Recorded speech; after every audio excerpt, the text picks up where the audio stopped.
All new tonight, we are hearing from the family behind a powerful prescription painkiller blamed for the nation's devastating opioid epidemic.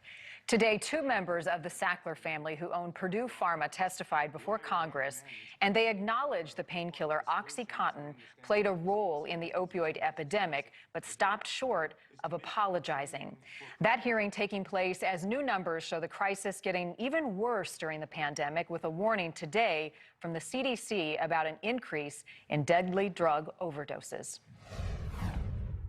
I want to express my family's deep sadness about the opioid crisis. David Sackler is a member of the family that owns Purdue Pharma. The company, which makes the painkiller OxyContin, is blamed for contributing to the opioid epidemic, tied to 470,000 deaths in the U.S. over the past 20 years. OxyContin is a medicine that Purdue intended to help people, and it has helped and continues to help millions of Americans. Sackler's rare public appearance in front of the House Oversight and Reform Committee comes 3 weeks after Purdue pleaded guilty to 3 criminal charges as part of a settlement with the Department of Justice.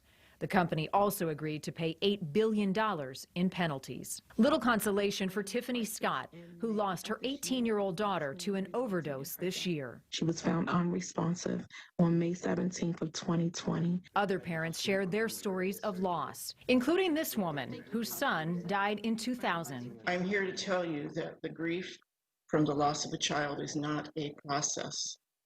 It is a lifelong weight upon one's soul. A weight for which I hold Purdue and the Sacklers responsible. Members of the committee pressed the Sackler family on what they knew about the crisis and the addictive qualities of the drug. And most despicably, Purdue and the Sacklers worked to deflect the blame for all that suffering away from themselves and onto the very people struggling with the OxyContin addiction. Craig Landau is the CEO of Purdue Pharma. I can't imagine the despair, the emptiness, and the anger these parents must feel every single day of their lives.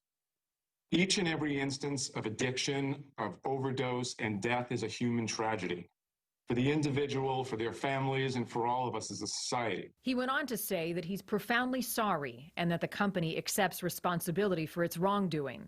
According to the Associated Press, Purdue, along with the Sackler family, have proposed turning the company into a public benefit corporation, using profits to help combat the opioid crisis. Whether that happens is still unclear. No one told us the risks of addiction. Certainly no one told us that my son might die of an overdose 10 years later, which is what he did on August 5th, 2014. The CDC is officially warning public health departments, first responders, and healthcare workers about a, quote, substantial increase in drug overdose deaths during the pandemic. The largest spike recorded between March and May, coinciding with the widespread mitigation measures to stop the spread of the virus.